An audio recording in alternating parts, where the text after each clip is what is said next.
খারাপ কাজ করতে পারে।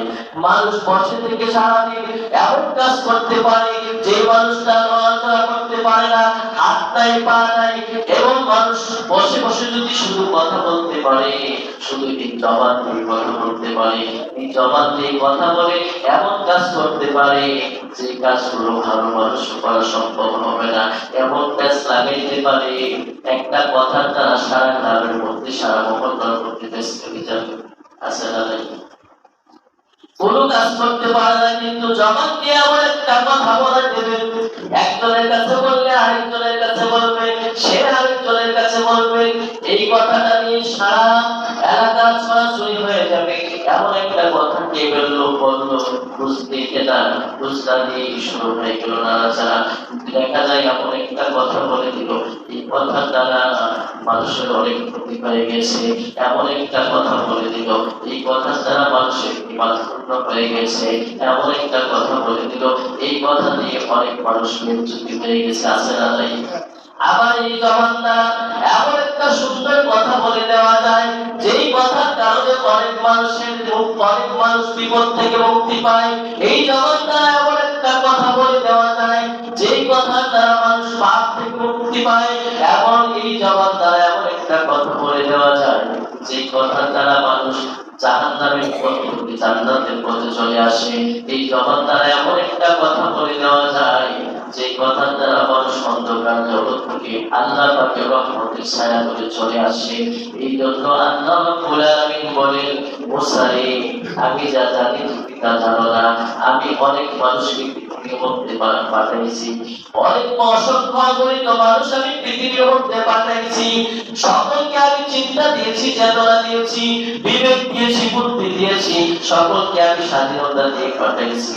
কিন্তু সকলকে স্বাধীনতা দেওয়ার পরে সকলে আমি যে পাঠাইলাম আমার দিকে চিন্তা করে চলে না, আমার হুকুম মতো চলে না। কেউ আমি আল্লাহকে সন্তুষ্ট করার জন্য দুনিয়ার মধ্যে চলে, আর কেউ শয়তানের কথা মতে চলে। কেউ আমি আল্লাহ রাব্বুল আলামিনের পথে অগ্রসর হয়, আর কেউ শয়তানের পথে অগ্রসর হয়। কেউ জান্নাতের দিকে অগ্রসর হয়, কেউ জাহান্নামের দিকে অগ্রসর হয়। মুসা রে, এই জন্য মানুষ যদি আমি আল্লাহ পাকের শুকরিয়া আদায় করে, আমি আল্লাহ তাদেরকে নিয়ামত বাড়াইয়া দেই। মানুষ যদি আমি আল্লাহ নাশুকরি করে, তাদের কাছ থেকে আমি নিয়ামতগুলো ছিনাইয়া নিয়ে আসি। মানুষ যদি আমি আল্লাহ রাব্বুল আলামিনের সন্তুষ্টির উদ্দেশ্যে কাজ করে, তাদের জন্য আমি আল্লাহ রাব্বুল আলামিন জান্নাত তৈরি করে রেখে দিয়েছি।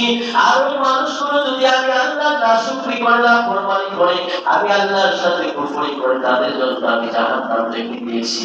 ও মুসা, তোমার উম্মতদেরকে তুমি বোঝাও, তোমার উম্মতদেরকে বোঝাও, সমস্ত দুনিয়ার মানুষের জন্য আল্লাহ রাব্বুল আলামিন এই কুরআনুল কারীম পাঠিয়ে দিয়েছেন।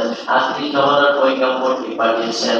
1,24,000 বছর ধরে 2,24,000 নবী পয়গম্বরকে পাঠিয়েছেন। সকলে আল্লাহ রাব্বুল আলামিনের রাস্তা দেখিয়েছেন, সকলেই ভালো রাস্তাগুলো দেখিয়েছেন, সকলে জান্নাতের রাস্তাগুলো দেখিয়েছেন, জাহান্নামের রাস্তাগুলো দেখিয়ে যাওয়ার জন্য বারণ করে দিয়েছেন। কিন্তু সকলেই বোঝার পরেও জাহান্নামের রাস্তায় যারা চলে, যারা বুঝেও বুঝে না, যারা শুনেও শুনে না, তাদের জন্য প্রতিটা শাস্তির ব্যবস্থা আল্লাহ পাক করে দিয়েছেন। আল্লাহ রাব্বুল আলামিন যে ঘোষণা দিয়েছেন, সেই ঘোষণা অনুযায়ী আমরা যদি চলতে চাই, জান্নাতের রাস্তা অবলম্বন করতে হলে আল্লাহ রাব্বুল আলামিনের শুকরিয়া আদায় করতে হবে। জান্নাতের রাস্তা অবলম্বন করতে হলে আল্লাহর শুকরিয়া আদায় করতে হবে, বেশি বেশি শুকরগুজার করতে হবে। আল্লাহ রাব্বুল আলামিনের শুকরিয়া আদায়ের পাশাপাশি আল্লাহর হুকুমগুলো মানতে হবে।